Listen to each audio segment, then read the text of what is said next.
Take one. This guy, oh my gosh. Oh my gosh. Okay, are you ready? Yes. Okay, so I kind of include these parts in the beginning just so you know. It's calm. Let's go for it. Good. Okay, cool. Hi, everyone. It's your girl, Favorite, and welcome back to the Hear Me Out podcast. I have this very, very special guest on the pod. Okay, this is the first male man to appear as a guest. So this is actually monumental. It's actually it's very important. So I hope he feels special that he was chosen to be the first. I'm the chosen one. Because I usually have ladies, females on the pod. But, I thought it was time. Representation is key, that's what I reckon. This Representation. Guy. Oh my gosh. But yeah, it was time to spice it up and just bring in a new perspective. So everyone, please help me welcome Rudi. Yay! Thank you very much. Welcome to the Hear Me Out podcast. How are you feeling?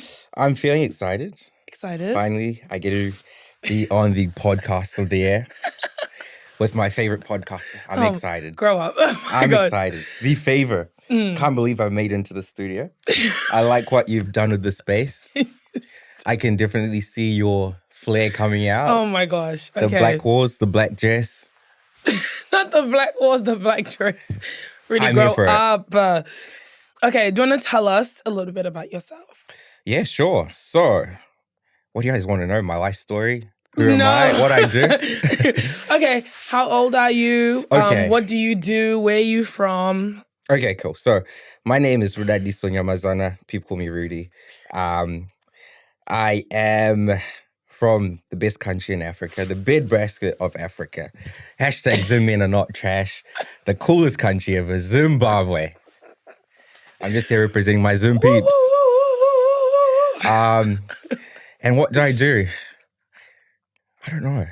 I just go with the flow. I'm just here for the vibe, here for the clout. So that's what I do. Not the clout. No, seriously, but what do you do? Professionally? Yeah. So I'm a nurse. I work as a nurse.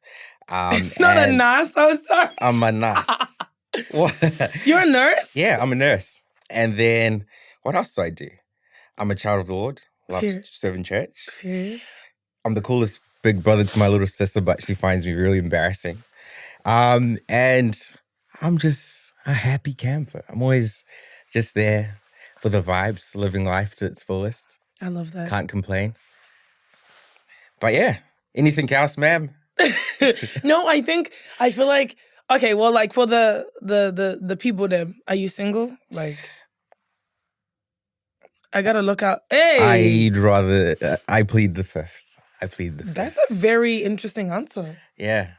Why? Why do you need to know that? Why does it matter? It doesn't matter to me, but I like to plead the fifth.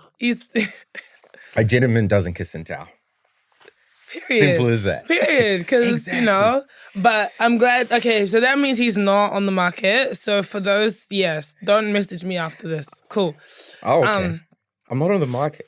I don't know. Okay, whoa. I don't know. Okay. Just in case that person might see this, let's not get you in trouble. So let's just... Nah, the only person in my life is my mama at the moment. Period.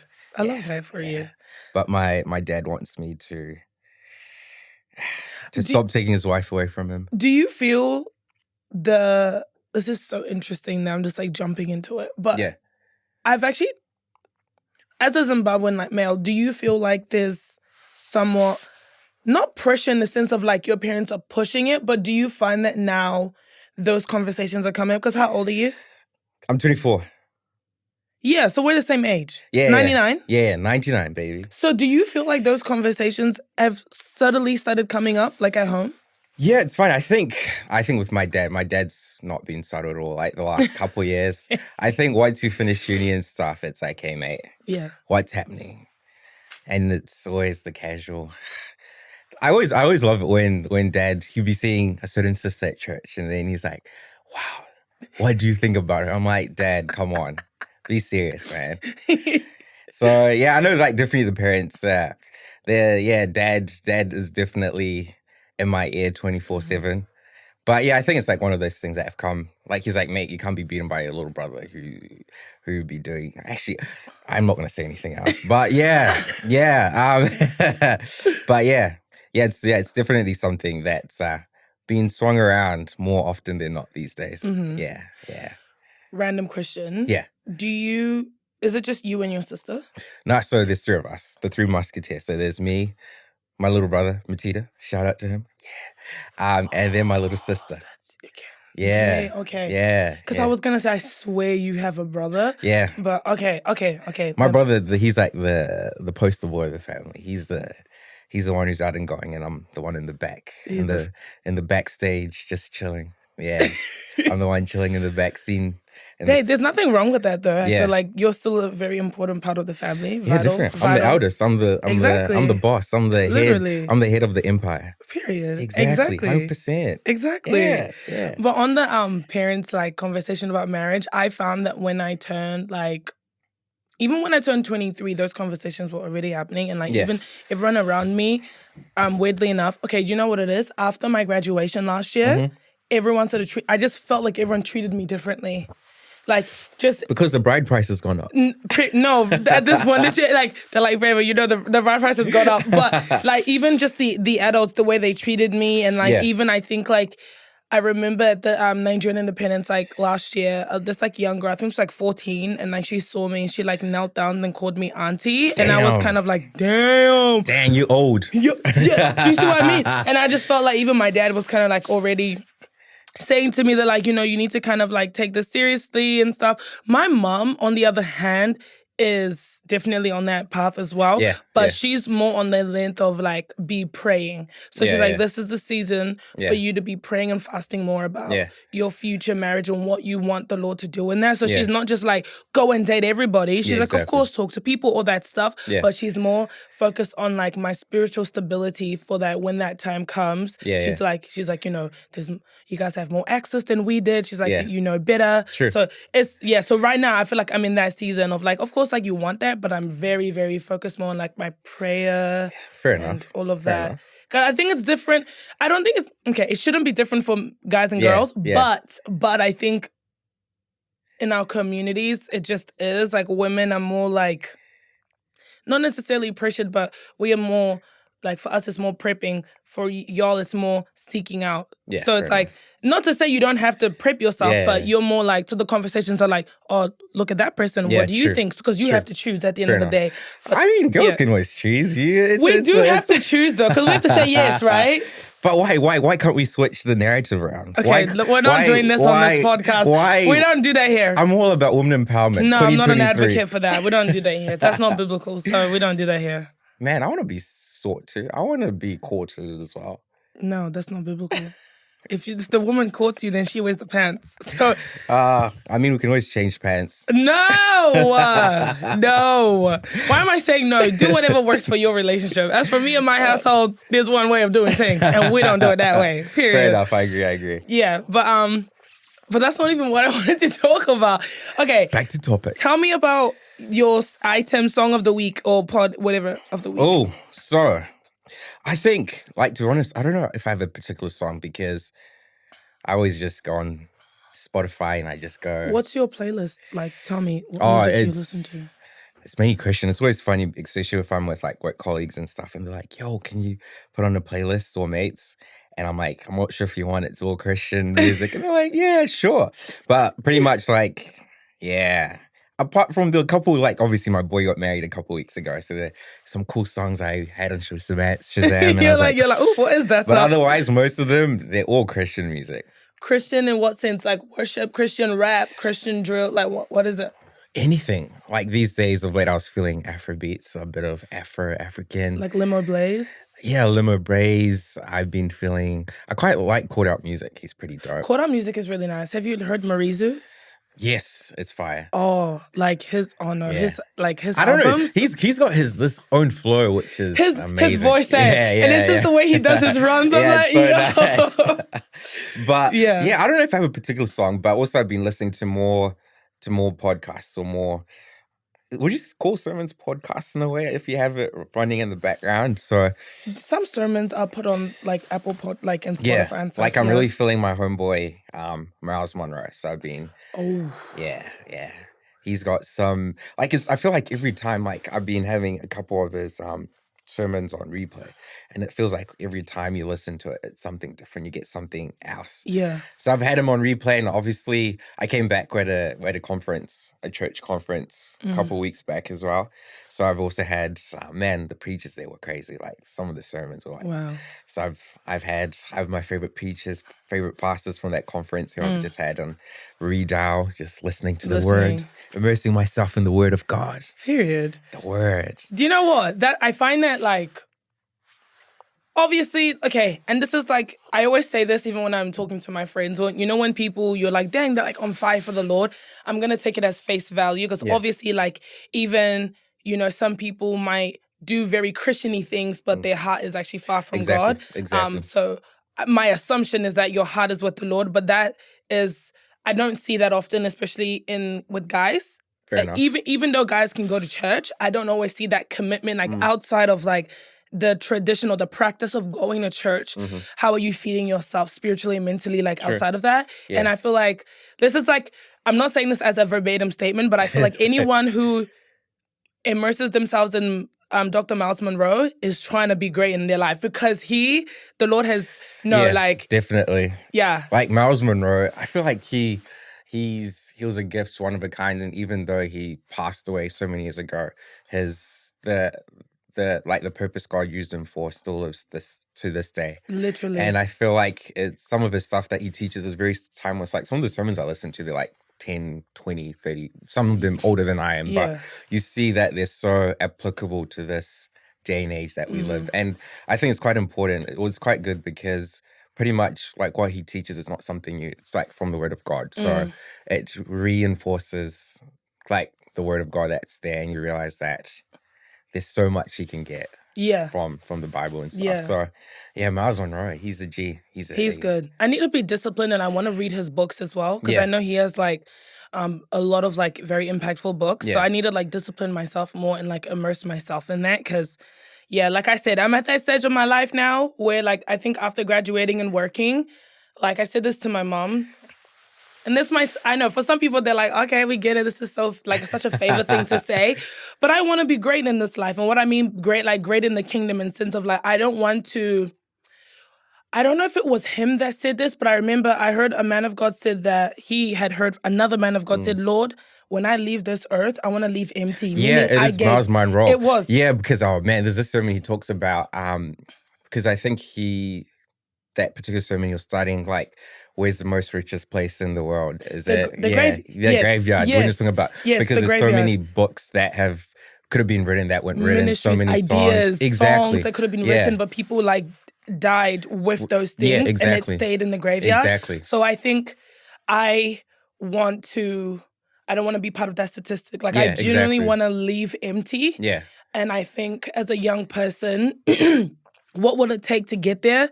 And it's not just hustling. Yeah. Because if you hustle without the Holy Spirit, oh my God, it's gonna be tough, right? Sure. And I think I've been listening to a lot of Apostle Joshua Salmon. I don't know if you know. Yeah. So even like when I started listening to him, this was like maybe nearly 2 years ago, it changed just the way I viewed purpose in my life. Like I know the things that God has like put on my heart and the gifts that I have, but I think it's one of those things where it's like walking with Christ and being disciplined in those aspects will not only be beneficiary for you, but for the generation that will come after you, and also help you hone whatever God has put inside of you. Because like God forbid, like I always say this, God forbid you reach on Judgment Day and then God shows you what your life could have been like if you would have just stuck to him.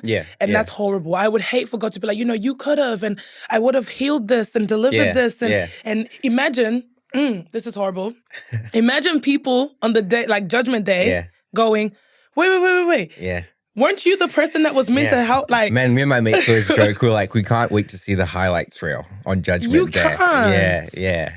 It will be an interesting thing. But yeah. It's gonna be crazy.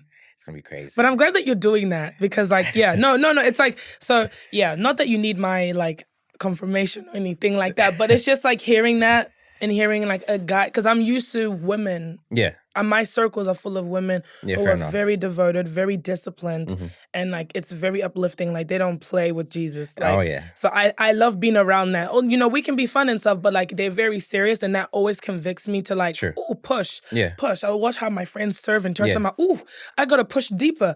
I'm like, look at her level of humility. I have to, like, you know, we're not like sitting around telling each other like do this, but it's how we live our lives. So I'm used to being encouraged like by women. So I'm not always exposed to like men in a practical sense, not just watching different preachers, but like guys, especially around my age, that are actually like being like true, 100%. serious about God. But I like that too, that you see your mates doing certain things and it wants you to push you. Like I know somebody I was talking to, there was like an uncle of mine, or like one of the elders at church, although he passed away last year. And I think one thing was quite important, which still stands with me till now, is that you should surround yourself with people that challenge you. And the fact you're with people in the house of the Lord that want you to be better is something you should strive for, because when you don't surround yourself with people that challenge you and want you to be a better person, you don't improve, you don't reach your full potential, as we were stating before. But definitely, it's good on you, and definitely you'll be surprised actually more. Perhaps guys are not as forth loud and proud, perhaps, as we could be as the girls, because you girls are always out there on the scenes, whereas we're more, I didn't say more reserved, but we take a more pragmatic approach. We need you guys to be in the front though, because okay, do you know what? Hold on, because before I go into what I want to say, I'll just say this. So my song of the week is called "Calling My Name" by Ebuka Songs. Okay, and it's one of those ones. It's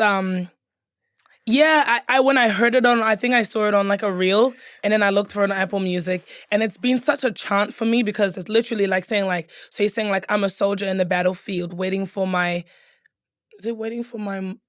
commander to call my name. Jesus, if you call my name, I will answer 1,000,000,000 times. And that's literally it. Like that's repeated, and it's like, I've wasted so many seasons, I've wasted time, but now I'm accepting that call. So listening to that was like, ooh, and what does that call look like? Praying more favor. So I was like, yes. Yeah, fair enough. That's been on my mind. But back to the thing. Okay, here's my little issue. Because this is us, it's going into the topic. Okay, this is my little issue. Okay. I feel like obviously it's good to like be committed in the Lord, but I think we both need each other, men and women. Okay. And I think if we don't know, and when I say on our side, I don't like what I mean. Like if we don't know who's committed and who's not, it's very hard to like discern that. And because like, maybe it's not hard to discern, but I mean like, so you know how even in the Bible says that by their fruits we shall know them. So like the fruits that they bear. So I find oftentimes and I'll speak specifically for the like African men or that I've been around. Okay. And I'm not I'm not generalizing all of them. I'm not. But the ones that I have come into contact with, I find that sometimes they may go to church, but the fruits that are being bared doesn't always paint the picture that this is somebody who was actively seeking God. So I always say it's not about perfection, right? It's about progression. So I'm not saying this person has to be tight. Dang, that's deep. It's not about perfection, but progression. I like that. It is though, because I'm gonna write that down. I like that, because we're not perfect, right? But it's through Christ, He perfects a lot in us, right? So it's not like I'm looking for someone who's like so stiff and speaking in tongues and rolling on the ground. No, but it's like sometimes it's the conversations. Like they'll say stuff, so you're like, this doesn't sound like someone who is like you're saying, you know, you're saying stuff, and it's like, dude, like, are you actually serious about Jesus? And so I had this, I won't say where I met this person because it's going to give way too much if I say it. Are we not trying to expose people? No, but recently I was somewhere and I met this dude and he was like, oh, you trying to come to this spot? And I was like, nah, I'm good. And then I was like, I don't do that. I got church tomorrow. And he was kind of like, oh, yeah, I got church too. And I'm like, that's nice. And then he said to me, oh, what are you like, Mother Mary?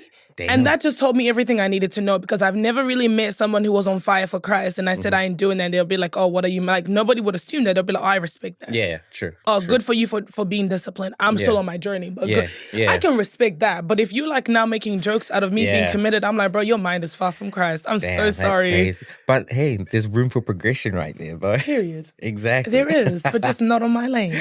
Dang. Progress in the line by yourself with the Lord. Yeah. You don't need to be because because I feel like it can be said the other way around. If you have a standard as to how you want the people around you to, and when I say behave, not that we control our friends or whoever we're involved with, whatever, but I mean like if you have a standard, and let's say a woman doesn't meet that, girl, find the Lord on the other side. Yeah, I respect that. I like that. I agree, 100%. 100%. 100%. Yeah? Yeah.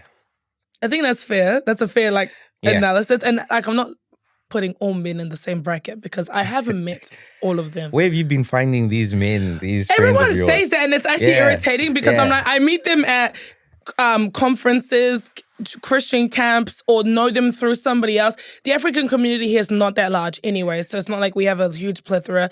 And I think that's one of the reasons why I was kind of keen to have this conversation with you because, like, for example, because the main thing I wanted to talk about was like, from my perspective, feels like the presence of African boys in church is so small, and not just like presence, but like being intentional and like their commitment to the church is very small. I think a lot of the ones that I know, it's like, oh, I go to church because my mom made me go to church, but they reach a certain point where they're in adulthood where they can decide to not go, and you see the numbers drop, right?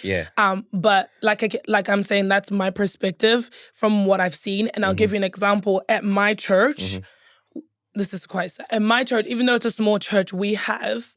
So I'm excluding anyone that's under 14. So from, let's say, 20 to 14, we have 3 boys. Okay. And in comparison to the girls, I think there's maybe 7, 8, 9 girls, 10. I'll send my boys to your church, in that age bracket. And then from my, so let's say 21, I'll say 21 to 27, there's 2. Okay. And then with the girls, like 30. There's a lot of us. And then because we had another one, I would have included him, but he just turned 30 and he's a married man with 2 kids. So like we don't include him in that. Shout out to, he knows who he is, Brother Mark. but you see what I mean? It's very small. So you can imagine at church, and I'm not leaning, this conversation for me, I don't want it to lean too much towards just finding a partner. I have this little frustration, maybe not frustration, but this like burden for the young guys in our church because I feel like they don't have enough mentors around their age to look at. Because I feel like there's a difference between mentorship from like the elders in our church, which is very important. But I also feel like they don't have like someone to look up to, like an example that they can relate to, you reckon? Yeah. Oh, what is that sound? Damn. That's okay. Hopefully it doesn't. Yeah. If y'all hear it, you hear it. If you don't, you don't. But I feel like they don't have. It's the Lord is in our midst. Yeah. The Lord is saying, stop this podcast. No, he's not. But yeah, I feel like they don't have that example. And this is even with talking to them as well. And they're like, yeah, like, and I feel like that also discourages them from wanting to come to church because they're like, you know, well, although they should be focused on the word, but they're still young, and I don't blame them because I can't lie. When I was younger, I went to youth because my friends were going to youth, and I don't think that's a bad motive when you're a young person. You know what I mean? So I kind of feel sad for them, and like maybe this might be my church problem, but I've spoken to other people, other churches, and then they'll say like, the guys at our church is like it's quite small, and like at our church, the younger girls, they have so many girls to look up to if they need to in different careers and different ways of thinking. Like they have different people to ask questions, but they don't have that. So it's a tricky one. I mean, I won't lie. I mean, I think like most of us African kids growing up, we went to church if we wanted to or not. Like for my case, can't speak for the others. Like, man, for me, going to church used to be a stretch. Like my parents, I mean, obviously they're church leaders and stuff, but if there was any excuse underneath heaven and earth to not go to church, I had it. I would try my best. If it was our church, we be church every day of the week if you wanted to, Monday to Sunday. And definitely, I thought like with my parents, like I think in hindsight, I give props to my parents for being strong and pushing me to go that way because yes, I think like what you said, initially you don't go to church for the sake of you wanting to go out of your own world, but it's perhaps your parents who are trying to at least encourage you, and then obviously will come with time. But yeah, like for me growing up, church every day of the week, and I had every excuse. If it was, man, I thought I could pretend to sleep so my parents don't wake me up. And Dad would not have none of that. He'll be like, mate, we're waiting in the car. If I said I had an exam, he'll be like, how long were you on TV? How long were you watching this? And you can't give 2 hours to God. You should be ashamed. But then I think there comes a time in your life. I mean, everyone's walk with Christ is different. And what tends to happen with some of, maybe with, I don't know about girls, maybe with some of us guys, we probably eventually do come to Christ, but it's not as quick per se as the girls. Like, you'll probably see young girls in the Lord and they know, like, yes, God is it. But then for some of us, I feel like the world is real, and sometimes we do get I don't want to say distracted, but sometimes that's what happens. And the lack, like what you mentioned, that the lack of younger, bigger brothers that we can look up to are not there. But for me, in my case, I think I was just fortunate enough that growing up with parents that are very strong in the Lord, and also a church that did have guys that I could look up to, kind of encouraged me and some mates as well. I'd be like, hey, I've seen what God has done in this person's life, especially when you see, I think it's that fact that's always missing sometimes, that sometimes you like what you said, you can hear from elders and stuff, but if it's someone relatable that you see, it makes it easy. And I think for girls, definitely, there's always that girl big sis that can look up to, whereas for guys, sometimes you don't have that. And then for you to relate to what you're being told and so forth, it can be very hard to connect with. And I think that's what at times causes perhaps us brothers not to be as much, or sometimes we may say we're Christian, but those that we have around us, those we associate with, might not per se have the same values and views the girls may have. So sometimes it's an interesting thing in the fact that I don't know how to look at it.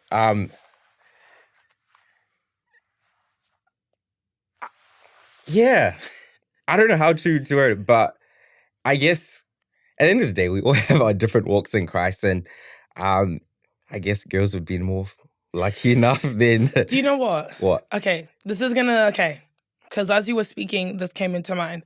So you know how in the world there's this, like, if you see the idea, especially in like America, they call it like in the black home, when you take out the father, you disrupt the system, right? Yeah. And it's kind of like when you take out a father in the home, you often find girls will still misbehave, but boys don't have that figure to look up to. At least a girl for somewhat has a mother to look up to. Yeah, true. And I feel like that kind of applies into the church as well. Exactly. Like if you look, obviously in world history, women usually take up the majority in church. It's even biblical, like a lot of Jesus followers, a lot of them were women. Yeah. And that can just be our nature of how we were created. But I think in the church, it looks like sometimes, okay, if you remember, especially like we'll say our parents' generation, it was so normal to have one of the mums in church be like, guys, just pray for my husband. Like, he doesn't come to church. Yeah. She's the one coming to church, and she's the one having to push her kids. And while her husband is like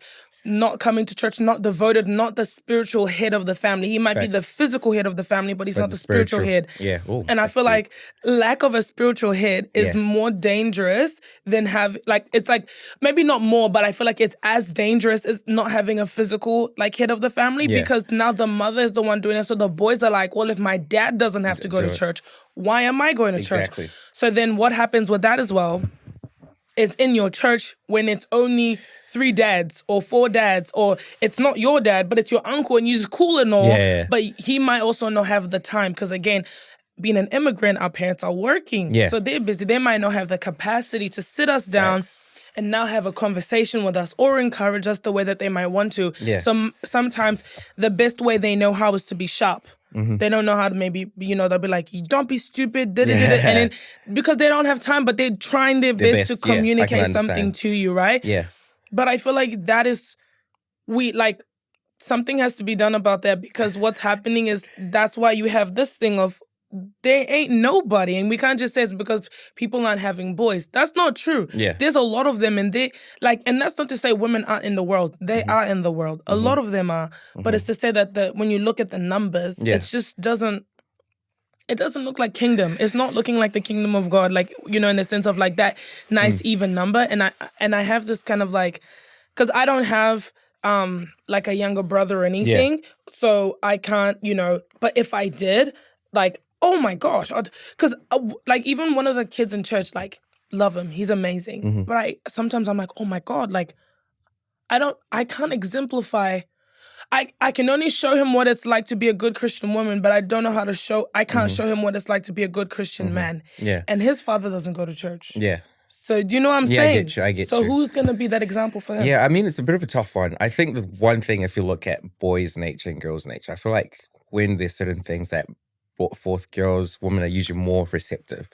Whereas sometimes with guys, certain things might take time for them to accept in something, to accept that thing, you know? Like if you talk about Jesus and you see all these things, it's usually the woman that is so quick to be open, forthcoming to it. Yeah. And I think sometimes what tends to happen is we try with some of us boys, you try a couple times, but when you see not much is happening, no fruits from it, it's usually left and said, oh, give up and stuff like that.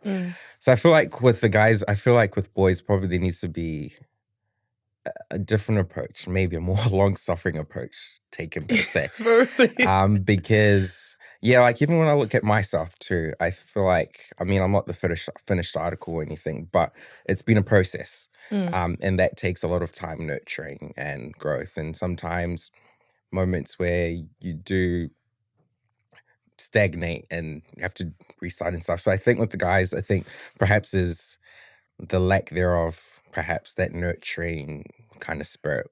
Whereas with girls, you do tend to see that they're usually more open, more forthcoming. Yeah. Whereas us guys, we need a bit of convincing to buy into the story. I feel like that makes sense though. Like I understand. Yeah, I fully get that angle. I just think like and obviously because I'm not in these spaces, so that's why I'm even asking. It's like, do you feel like there could be a movement that could be coming of like trying to somewhat like encourage young men to? Definitely. I feel like I think the brothers that are there, like the bigger brothers per se. Yeah. I think we need to be more open. Like we see the girls who are always loud and proud there for Jesus, and I think even my part too, as one of those guys, I think we need to be more vocal, more proactive, more out there. I think once you start doing that, we might actually see more and more brothers in the church.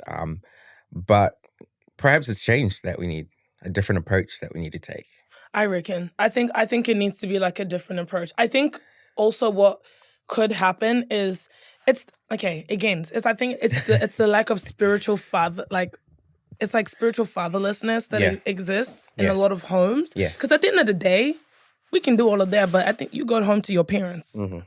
Okay? Yeah. So that is ultimately where a lot of those seeds and that discouragement is planted a lot of the times. Yeah. I've had discussions with people where they're like, you know, why I don't go to church? They're like, well, you know, my parents are hypocrites. And I'm like, well, I think a lot of parents forget that we're watching. Yeah. So you can be screaming Jesus, but we see how you interact with mom and dad. We see how you interact with each other. Yeah. Where's Christ in that? Where's, you know, Yeah. hi, don't shoot the messenger. I'm just saying, these are conversations that I have with my mom. My mom's like, yeah, that's true. Like, we need to pay more attention to how we are as couples because it plays a huge role in how you see Christ, and how you see God, and how you see the church as a, you know, as a center for like, you know, just fellowship. So I think there probably does, and I think it needs to be quicker rather than, because the enemies comes for men a lot, like to take you guys out and like, and I feel like guys go through a lot, like mental health, the pressure. The idea of being the head of the family sounds so nice to be telling a dude, yeah, you have to be the head. But like, what pressure does that come with? It comes with a lot. Yeah, it does. So you can't do that without Christ, right? Yeah. And realistically, I do want to see my brothers in the Lord like win. I want to see them not just win in the world, but win spiritually. Because what breaks my heart is you see these rich men, smart men,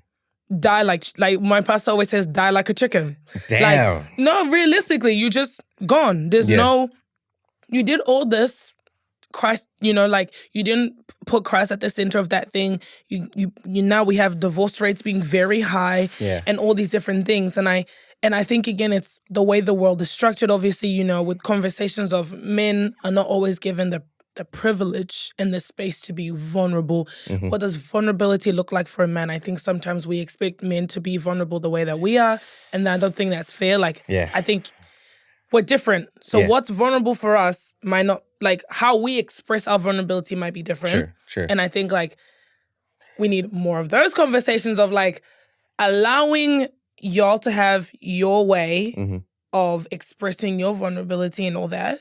But that exists in the world. So I'm like, of course, oftentimes because you know how the church is a hospital. Yeah, it is. The symptoms or the diseases outside find its way into the church.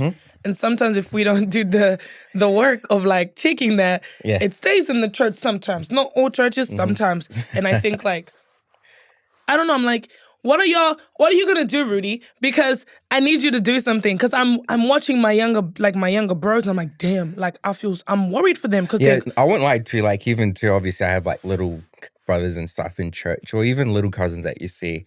And even now, sometimes I look at them and I'm like, oh my gosh, you can see that they're going down a path of no return, potentially a path of destruction. And I think it takes effort on. I think it's like a collective approach in the sense that when you do see certain ingredients that are making a certain recipe for disaster, you need to have intervention. And I think it's one thing, it's kind of hard for me at the moment because you do see that it's kind of like a balancing act at times, because sometimes you want to be that brother kind of figure, but then sometimes you don't want to go too harsh at them that it completely turns them off and it pushes them. So it's like a balancing act that, to be honest, I don't know. Like, I'm still trying to figure it out. But I feel you, because I definitely do have certain brothers or, like, young guys that I do hang out with, and you'll be seeing certain habits starting to pop up in things, or simple things you see. It's like, hey, mate, how are you going? Like, I haven't seen you at church. How's your walk with Christ? Or, I mean, social media, you see things day and night, and you're like, what's happening here? So it's a bit of a tough one. I don't know, but I guess with prayer, with wisdom, discernment, I think hopefully God can give me some wisdom to deal with it. But I definitely feel you in that respect. That there's so many young boys with that potential right there, but I think I don't know. Some plan, some intervention needs to be put in place. Yeah, because even if you think about, and I'm paraphrasing this, like, if you compare, like, Judas to Peter, and you know how, like, Jesus even told Peter that the devil's, like, looking for you, but, like, to sift you like wheat, but, like, I've prayed for you. And it's kind of that thing, like, the devil's looking for y'all, looking for us too, don't get it twisted. Yeah, facts. But, so it's kind of like prayer ultimately is going to be the thing that will save the young generation, will save the women, the boys and girls. Yeah. But I think you know how before you were like representation is really important. Yeah. I think we're so focused on being the first black and I'm like, no. People being able to see someone cool that loves Jesus and is not, like, doing lukewarm behavior. Oh my God, I feel like the power of that, without even you might not have to sit them down and tell them, but them being able to say, out of the crowd, I've seen a good majority of guys that I think are cool and smart and have cool jobs and drive cool cars or whatever. But look at how crazy they are for Jesus. They're not shy about it.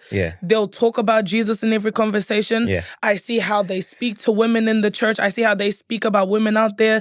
For example, I always think, like, if you're around young guys and they're saying stuff about girls and you're like, hey, bro, like, we don't speak about women in that way. They'll respect that because it's not you policing them, but it's you showing them that there's a better way. But, like, there's this conversation of, like, Christian guys are so corny because they're so, like, they don't have swag, they have no flavor. Who says Christian boys don't have swag? Exactly. I'm like, that's a lie, because that's the older generation. Like, Christians, it's the same thing about, when people are so focused on making Christianity cool, and I'm like, no, you don't need to make it cool. It already is cool. It's about honing into the personality that God has given you, but, like, using that because, like, for example, I always think about, I know a lot of Christian women that, I don't want to use the term baddies, but you know what I mean? Like, they clean up well. They Did have she use good. the word baddie? I said I don't want to use. I don't want to use the But you word said baddie. it, okay, yeah. I don't want to use the word baddie, but I'm saying like women who clean up well. Yeah. Literally carry themselves on a very high caliber, educated, work. But when I say, like, you see how they love God, and I'm like I said, it's not about perfection. It's about progression at the end of the day, because they can also go through their seasons. We all do. But there's something about it. Like I said, I learned from seeing people my age. Yeah, yeah. When I say the girls in my church, the way they serve is crazy, man. I need to come to your church. Like, you see... And then I'm in church. Obviously, I'm like, Lord, let me look at my talents and my gifts and serve in whatever department. Yeah. Nobody actually forced me to do that, right? But it's through watching. And maybe that's just how my brain works. I learn a lot from watching other people. I don't necessarily feel like I have to make the same mistakes to learn not to do certain things. Fair enough. But I'm just also wondering, like, okay, like, for example, even at church, everybody knows I'm the harsh one. I'm the savage one, huh? I am the harsh one. Apparently, I'm savage as well. My mates have to tell me, like, Rudi, tone it down at times. I don't think you need to. You reckon? Okay, actually, no, you do. No, Apostle said we have to be able to read the room, and you have to deal with people the way they want to be dealt with. So not everybody can receive like just honest feedback. So sometimes you do have to like offer it in a certain way. And I'm still learning about how to not necessarily tell, but just encourage and empower. Emotional intelligence, you reckon? Yeah, it requires a lot of that. Yeah. Like a lot of that. And I've been learning more about mercy, like having mercy for the younger ones, and just kind of understanding that, like, there were times where I remember in high school, like, although I loved the Lord and stuff, I was still, doing naughty stuff as a little kid. You still entertain bad conversations, all those things. Because of God's mercy at the end of the day, that's what brought me out of it. I can't be like, it's because no, it's God's mercy and the prayers of my family. But I do still feel like that maybe, because and I'm saying maybe in the sense of, on social media, when girls watch girls and how they behave, guys watch other guys. That's why the lingo, if you notice how the hairstyles have changed with the boys, they all have the same, no matter what race they are, everybody, no, because it's what they see. So they see the basketball, like the athlete act a certain way. I love his tattoo. I love the way he carries himself. I love his twang, whatever it is. Now they want to replicate that. Yeah. They watch this, they watch that. What more could that look like in Kingdom if we have Kingdom guys? Like, I saw this one footballer, I forgot his name, because I just saw his name. His last name is Boateng. Is it Kevin Prince Boateng? Yes. And I recently saw a video on TikTok of him talking about how he gave his life to Christ. Oh, really? Oh. And how Jesus saved him. Yeah.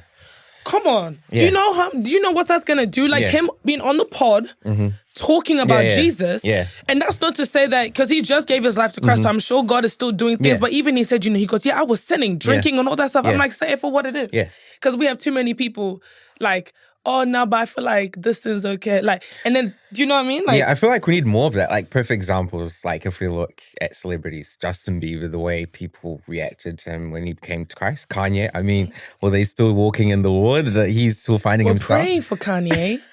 I do think the devil's after him. I mean, he does say it. The devil's after him. But I think for us guys that are there, I think the brothers that are there in the Lord, I think we just have to be more vocal, more out there, so that other brothers see us and they'll be like, wow. But I think for some of us, we're chill, we're in our own isolated area, and we're not as loud, as proud as we should probably do. So, but definitely, you've actually made me, perhaps I might need to change the way I do my things as well. But yeah, definitely, I think we need to be, because obviously with the girls, you see, there's so many countless girls I can think of, for sisters in the Lord that are out there for Jesus. Even in social media, everything they do is Jesus. Even I think some of your mates, sometimes you'd be interacting with some weird stranger, and I'd be like, I got church this Sunday. And they'll be like, oh my gosh, my friend goes to this church, you go to the church? Yeah. And you kind of know the person that they're talking about because of the way that they represent themselves out there. And I think there needs to be more of that from us brothers in the Lord, so that the younger ones can be like, you know what, there's actually this other option right there instead of the stuff that they can easily see. So definitely from our part, we definitely need to be more out there, more. Please, because more on fire for Jesus. But definitely. I agree. And your fire, okay, because obviously, like, you can't do it by flesh, right? So you can't sit down and be like, okay, let me come up with a cool plan. Ultimately, it comes with that hunger and fire and like just like fearlessness to be like, well, the world has to know that Jesus is king. Yeah. The world has to know that Jesus is the way, the truth, and the light. So how do I express that? I feel like you doing you, and then like doing that, but like outwardly would really, because that fire is gonna catch on somebody. Yeah, true. And then all of a sudden, now your circle of boys, and now we're like, oh, I noticed, like, for example, let's say you have a friend that's not, trying, but not as diligent. Now all of a sudden, they're like crazy for Jesus. You don't think that's gonna like that? True. What that's gonna do is more than it's gonna do crazy stuff. Because I'm telling you, everyone's watching. Yeah. I think sometimes we feel like people aren't watching us, and people are. Like, I have interactions with people, and I'm like, oh my God, people are really watching. People you don't know are watching. Yeah, true. And being encouraged or discouraged by what we do. Yeah. And I think, like, it would be so awesome a year from now. Because, well, first of all, the Lord can do crazy things in speed. So I believe 6 months from now, it would be so awesome. Yeah. To look back and be like, oh my God, there's a revival happening in Auckland. There's a revival happening in New Zealand of not just, like, I just feel like it would be so awesome. And it would just make me very excited for the younger guys. Because I'm telling you, like, this young gentleman I'm talking about, I'm telling you, he's so respectful. I'm like, the odds of life, he should have ended up just ruthless, but he's not. Yeah. He's so kind. As a young man, I respect him. I'm like, oh my God. I'm always impressed by him. Yeah. Not because he's getting the best accolade. No, I'm just so impressed by his heart and his mind. Yeah. And I'm always like, dang, I don't want the enemy to take him out. Oh, man. I'm like, oh my gosh. Like. Yeah, definitely. So we got some work to do. Yes, Rudi. We got some work. We're gonna hold you to that. We're gonna hold you to that. Tell all the other brothers as well. We have some work in Rudi, the kingdom I feel of like God. you know more Christian guys than I do, because all the other ones like to, I don't know. Just go to church. You'll find them there. Sir, I'm serving in my church. I'm busy on Sundays. I don't have time. I don't have time to visit other churches. I'm like busy. Hey, the Lord will show you the right way. He'll lead you. Lead me towards. I don't need to go out and find the brothers. That's for you. They'll come and find you then. I'll send them your guys' way. That's funny. That's hilarious. But I'm just saying, so it's kind of like, I got your word. We'll do something about it. We'll convene as the boys and the Lord and see as the African brotherhood in the Lord, and see what we can do. Can I ask you? Okay, it's not intrusive. Okay, like, go. Don't say any names. Okay. I have assumptions about some of the people that you know. I'm not gonna say your friends. Okay. I'm not gonna say your friends. Okay. Because all right. even my associates. Yeah. Okay. I have assumptions, and I'm not saying any names. Okay. But I feel like my assumption, and this could be me being judgy, is I feel like quite a huge number are very lukewarm. Okay. I get that vibe. I'm like, it's giving lukewarm. Do you know my associates? I don't know them personally, but that's why I'm speaking purely from an observational point of view. So what I've seen, what I've interacted, who I've interacted with. Yeah. And I'm always like, that's crazy. He's Let gonna me take some water. He's gonna plead the fifth because he knows I'm right. No, I'm just kidding. Hey man, I'm just walking on my own journey with Christ. Rudi, this is not a political race. It's not political. I'm just walking my own race with Christ. That's the answer that I needed. Okay, thank you. Hey, I mean, I already got the answer. It's okay. Everyone has seasons in their life, and Period. it's always good that you surround yourself with people that are there to fight your battles for you. When I mean, we do go through trials and tribulations, and it's making sure that you're well placed, positioned, in a certain area that people hold you up. But that's all I'll say. Yeah, that's all I'll say. I already know the answer. Thank you for that. Your silence told me everything I needed to know. Without it being with because I wisdom, do. with wisdom and knowledge, you know when to speak and not to speak. Exactly. Period. So, we love that. All I can say is I'm just trying to walk my journey in Christ. That's it. He's like, I tried. I've been tried. I'm just walking I'm working on myself. I just want to be closer to God. Because you know when they see they're like, yeah, so we saw what you said. No, that's I'm just walking That's calm. I'm on my journey with Christ, and I love that. Wanting to know Him more each and every day. Exactly. And growing more and more in the Lord. Being encouraged more and more in the Lord each and every day. I love that. Yeah. I really do, though. Yeah. I think that's a good way to but thank you for that answer, because it told me everything I needed to know. Dang, so you Christian girls are judgy as well, isn't it? Aren't we all? Actually. Okay, and let's be real. I think what it is, and I saw this on TikTok, it was like, not everything is relationships, which is true. Not everything is about finding a boyfriend, finding a husband. But you also have to have an eye open. My dad is like, sometimes you can't over-spiritualize things. Just you have to have your eyes open. So when we are looking and paying attention, and someone be like, oh, I want you to set me up with somebody. And I'm like, okay, and you know what it is? Sometimes I'm like, do I want to do that to my friend? Because I'm like, now if they get caught in something, they'll say it was favor that introduced me to this person. So I'm always cautious, because let's not lie, these are some of the conversations. It's not always the only conversation, but like, at the start we were talking about like reaching that age where like now this is kind of that thing of like, especially marriage and people wanting kingdom relationships and stuff. So I think like that's why it's more of so it's not necessarily judgment just to judge, because but it's more like, and like looking and being like, based on the fruits that I'm seeing, is this in this stage of their life, is this someone that we should be, a friend, should be getting involved with, or should we might have to wait till they come out of that? Because I feel like there's a lot of the girls I know, damn, they had their seasons. They had their seasons, but by the grace of God and the mercy of the Lord, they were able to come out of that. And but I'm sure that when they were in their seasons, if a man of God saw them, was like, no, that's not a choice for me. Yeah. So that's not to say that they're written off or like they don't have like when it's their time, you never know what the Lord can do in their life. But I think when we're looking at their now, and because you know how who was it that they said don't marry for where you are, marry for where you want to go, and that's in the sense of like looking at the future and where God is going to call you. So is this somebody that I can actually walk aligned with in our purpose?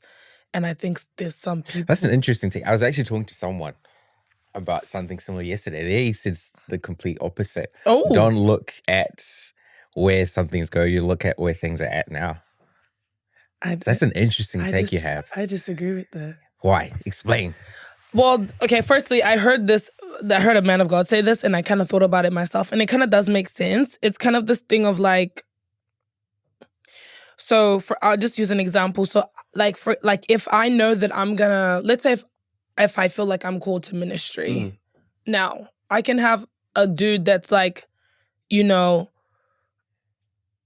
like not in the Lord or anything like that, but I know where I'm going. Fair enough. Would I now entertain that with the hopes that he might change? That's not fair, and that might be wrong. Yeah. So for me, I'll look at that and I'll be like, actually, I don't think you and I will partner well together for where I'm trying to go. Because reality, like life is a journey. So where you are today might not be where you are tomorrow. Facts. And that means that even that person, he could also have an encounter with Jesus tomorrow. He can have a Saul to Paul moment. He can. True. But I think through prayer and discernment, you can also look at certain people and be like, is this, and I'm not saying I'm looking at people as trees, but using that biblical context, is where you are rooted going to, like, how are you going to grow in the next 10 years? And like, can I make that judgment of like, will we work well together? Because you know what? I think that's why a lot of people go, oh, you've changed. Yeah, because you were expecting them to stay the same because you were making your judgment solely of who they were then. Yeah. And you don't leave room for that growth. True. So that's why I feel like, although you should like look at what you're given now, because it can be the other way around. Some people might marry or date somebody that the rest of us are like, oh, is that a good choice? Yeah. But they have their soul to Paul. Yeah, true. But it might not everybody is gonna have that moment. Some people literally will stay stagnant. Sure. and not grow. So I think don't date I for like now. that explanation. I hope that Did I made just sense. break them? Yes, you did. Yes, you did. No, that's a good point you've made. I like that. Interesting. Does it make sense? Yeah, it makes sense. Yeah, because I don't know. I was just trying to think of like an analogy. I'm like, what else? Because think about it this way. I also think like if you think about serious people, like for example, when you apply for a certain job, you're not, if you're serious and you're not just like, I just need the money, sometimes you're not just thinking about your now. You're thinking about how is this job going to add to where I'm trying to get to? So you're thinking about the future. You're like, oh, in this company, I might get these connections. And it's the same thing with universities. No one's going, oh, I'm 18. No, you're thinking, okay, for where I want to get to, can I partnership with this university? Are they going to help me build the skills? So I feel like if we do that in other aspects of our lives, like why do we not do that in relationships? You know what? I actually agree with what you're saying. Interesting. I like that. I even wrote some notes. You wrote it down. I wrote some notes for myself. You wrote it down. Yeah. But but like I said, I think this way, but I think you also need to pray. I think definitely prayer and discernment is very, very important. Yeah, because it can be the other way. Like God, let me tell you something about God. He's going to do whatever he want to do at the end of the day. So you might be like, God, he ain't what I want now.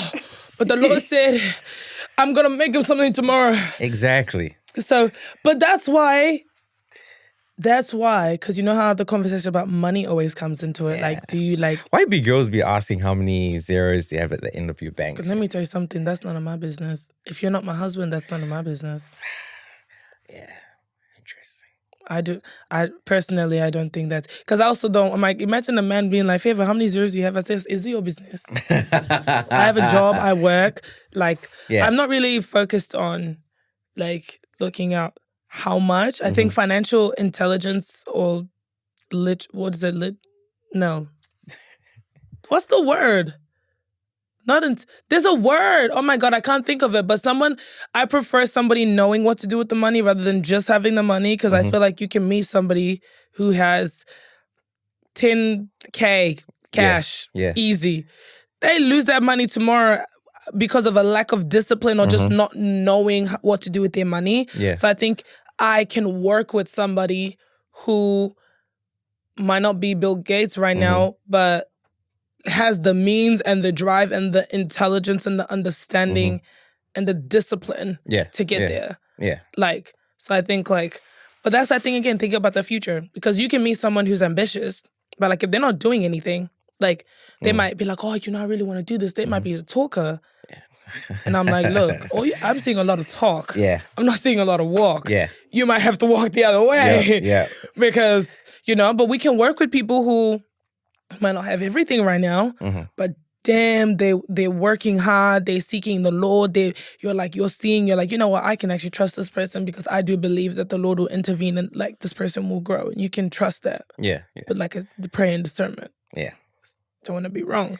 Yeah. Is that the same for guys? Do you guys care about that for women? Like, are you looking? I mean, like, I can only talk about my for you. Sorry. Yeah, for you.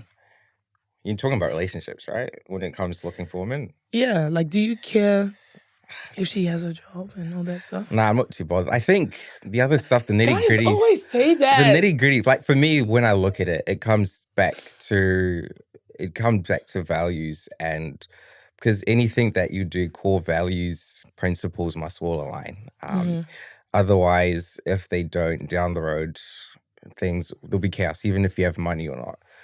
And for me, when I look at certain situations, I do look at like even simple things, values, what your values. Even as a Christian, I can say I'm a Christian, you're a Christian. Yeah. For I'd be partying every night. I'd be getting into certain things. And the other part says a Christian. But then those values, if they don't align, will bring you many issues online. If you're now thinking you get married, you have kids, what kind of values, what kind of principles, what kind of things are you trying to instill in that kid?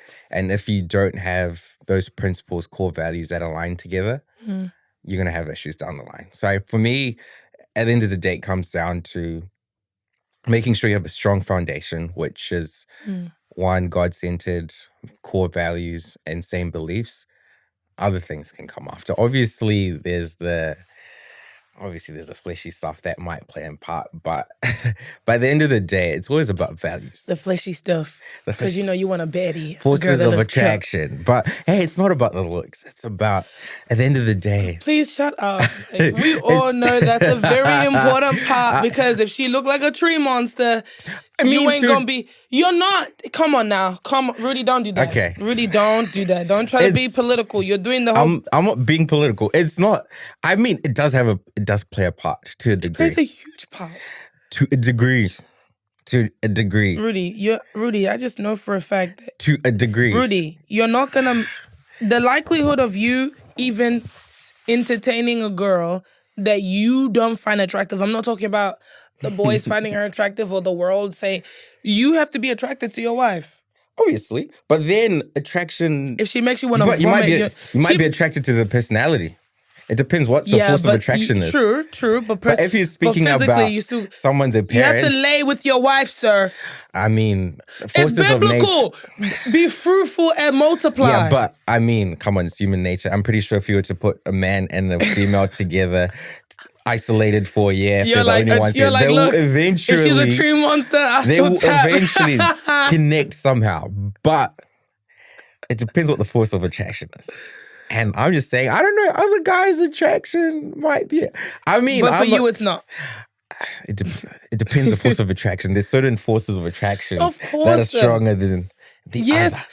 Okay, I feel like the initial is always physical, and then through getting to know the person, you're like, oh my God, you have the perfect personality, you're funny, you're kind, all these different things, and then that can even make them even more attractive than initial. But I mean, like, okay, if you're talking about someone's appearance, it's... Sir, please. It's to a degree. He's being political. No, because... Politically correct. He's trying to sound... Like, at the end of the day, okay, someone's appearance or the way they present themselves does play a part initially. But now, I feel like that's surface level stuff. But now when you go beyond that, at the core foundation, where I was saying before, principles, values, all that things, that's what kind of holds it up. Because for all I know, my wife will be a baddie when I see her. But 20, 30 years in line, probably she thinks I'm a nice looking guy. 20 years down the line, I've gained a couple pounds. My appearance has changed. But you're still attracted to the person, because by now you're in love. So you're already attracted. What do you know about love? I don't know a lot about love. I actually don't. But from what I've been told, when you kind of like already love the person, that you love them for who they are, right? I mean, physical has a part it's like to a 20, degree. If you imagine 20 years with one person, and sure, let's say 10 years, and sure they've changed, but their personality, that's your person.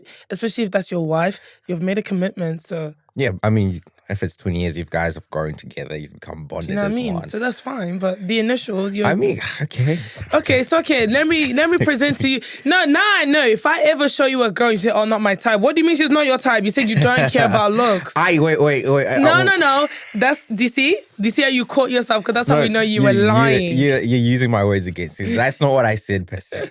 I says it plays a part to a certain extent. Duh. That's what I said. Oh, okay. But beauty is at the eye of the beholder, anyway. Exactly. So you might say my wife is a tree stump, but to me... No, but that's why I said, Rudy, that's why I said you find her attractive, not other people. Yeah. Nice quality, yeah. But I'll let you know how that goes when I find my wife. I know he's already found his wife, whatever. I haven't. I'm still looking, man. I'm still seeking to God. Are you open to people introducing you to people? Is that something that you... like, yeah, man. If it's easier work for me, why not? Like if someone can be, I think this person would be, you guys would be great friends. Like just meet this person, and if it is, it is. If it's not, it's not. Yeah. Why not? Even if I get arranged, why not? I was about to say, would you do an arranged? Yo, I was actually talking to someone about it because I have a mate. We're talking about it. I have a mate. You have a lot of mates. Associate. Now, we're just talking about it because that person is Indian and we're talking about arranged marriages and stuff. Yeah. And there's this whole stigma around arranged marriages, whereas I'm actually open to it. Because if you deep it, your parents will never want to find a bad person for you. So they'll only want nothing but the best. Hear me out. So, in that respect, your parents know you, what you are. They've grown up with you your whole life. And they ain't going to do you dirty because they know at the end of the day, it'll come back to them. So what? If they arrange nice, and they'll probably have high standards as well. And if they arrange something nicely, bada bing, bada boom, bingo. Okay, so at first, I agreed with the arranged marriage part, but I disagree with the statement that your parents wouldn't pick someone wrong for you, because I think or like the qualities. Or not all parents actually themselves didn't actually pick their spouses out of like. I get what you're saying, and I feel like if you can speak from that from a personal, like your parents, I'm like, that's a blessing. But, you know, a lot of the time when we hear, especially like, I'll give you an example, like Nigerian communities, bro, they'll just pick because he's rich and he makes money. He can beat, because he can still beat their daughter, but they'll say, don't come home. That's crazy. And it's crazy, but it happens, right? So I think that's why I feel like there's that element where I'm like, oh, I don't know if like all parents necessarily like are thinking of the actual good of their child. They might be thinking of the financial good of their child, of like my daughter or my son, like, well, from a female perspective, be like, my daughter's marrying into this rich family, but the rich family can have scandals. But they'll still allow it because of the monetary benefits that they get. But I think good parents, yes, they won't allow you to marry anybody. As my homeboy Solomon and Naomi, Mumsy and Daddy, they won't do me dirty if I needed them to do it for me. Oh, is your dad's name Solomon? Yeah, he's a wise man. Like if there's any wise man I've seen in my life, it's my old man. Oh my God, yeah, he's my G. Shout out to you, Dad. I want you to do I need you to do a podcast episode with your dad. Oh man, my dad is a legend. Even all the boys, they talked like we always, if we need some words of wisdom, we go to old man Solomon. Oh my God. Yeah. That's my home G. He's my best mate. You guys should come on the pod. Yeah, we should. We'll take over. Maybe we'll start our own counter podcast. Not a counter. He said counter. He could have just said our own. He said, I'm not here to collaborate, man. Because I'm here to compete. I'm here to compete. Nah. But that'd be cool just to hear wisdom from that end. Yeah, man. My dad, like sometimes, like one thing I do cherish is most people don't have good relationships per se with their parents where they're open and stuff. Whereas I've been fortunate enough that my parents are such parents that we're really close. Like, what a blessing. Yeah. So like even when I deep it, like obviously got close mates, but at the end of the day, I would tell anyone my dad's my best mate. What are the eye rolls? He is, man. No, I'm not rolling my eye. I'm like, but in the Can't sense relate. that, like, me and my dad, I've gone through so much things, and obviously some things where you'd think as a parent I would have reacted a certain way, but yeah, my old man, he's my best mate for sure. Like we're really close, even Mumsy. So that's really sweet. Yeah. When I said I can't relate, I mean that on the dad side, but I can relate. But I like, do cherish cool. one thing. Even if I look at the family unit, like I'm just grateful to God that I've been fortunate enough to have parents who have molded me, nurtured me, brought me up in the things of God. And I mean, the person I am today in part is mostly down to them. And the bond, man, I love my dad. I would do anything, even my mom. I think the bond that we've had and the things we've gone through together, it's just made us stronger. I just know that if his parents don't like the girl, just know you going, because Rudy's not about to. He's not about to ruin relationship with his parents. Before any decision is made, he said, "Mom and Dad, yes or no? Yeah. No, okay, she gotta go. Just know you gotta go if it's a no." Oh my gosh! But thank you so much, Rudi, for coming on the pod. I actually hope you enjoyed yourself. Yeah, man. I was a bit buzzing out because I'm a fangirl of this guy. The favorite gift. Oh my God, this guy. I'm so excited. I'm so giddy. I couldn't control myself. So, I enjoyed it. And I love what you're doing. You're doing something cool. It's pretty dope. Something different. I'll definitely have your podcast on repeat. And so you can hear yourself. Nah. I won't even watch this podcast because I cringe at myself. You should, so you can actually hear what you've said. I'll be like, Rudi, man, you could have said this better. You could have done this. I've trained my mind to not think that way. Or even sometimes I'll be driving home, I'll be like, oh, you could have put this point. Because I criticize myself way too much. Or I analyze situations afterwards. That's why I even wrote notes. I was writing notes. So when I go home, I'll be like, damn, I could have. Sir, I'll be like, I should have brought out that Bible verse. I should have said that. Oh, I could have gone into this way. I could have added, but it's okay. But nah, this is a cool podcast. It's exciting. And I'm pretty sure you're going to have much better guests than I. I was probably just a placeholder because the actual person that was meant to be on this week wasn't there. No, he's lying. Tune in back next week. Tune in back next week for better. Rudy gave me a gift. Tune in next week for much better guests. Wait, no, shush, Rudy. No, he actually got me a gift, guys. Like, this is so sweet. This is the first ever guest to give me a gift. And he's the first dude. Look at the standard he's setting. Yeah, man. Rudy's such a good guy. Rudy, don't be led astray. Don't trust Christian brothers. They're dangerous. Hey, you heard it from him. Is there anything that you want people to follow? Or you don't have to? Just follow Jesus. Follow God. Period. Jesus is the way, the truth, and the light. But on this side, follow the Soul Surgery. We finally have an Instagram page. And I actually followed it the other day. Thank you. So I've got the Soul Surgery, which is _ Soul Surgery _ and then we have the Hear Me Out podcast Instagram page, which I need to actually not Google, but look for it because I need to see what I wrote. Okay, so it's Hear Me Out _ podcast.ss. So that's Hear Me Out _ podcast.ss. So that's where you'll hear the announcements and see all the short reels and stuff. But I hope you all enjoyed this episode. I had lots of fun, and I think our conversations were really great. Thank you so much, Rudi, again, for sacrificing your time and your busy schedule to come on the podcast. Yeah. No, it was an honor. And when you become famous and have like so many different big deals, I'm gonna be like, I was on a podcast. Period. Period. Period, Pooh. Thanks. Bye.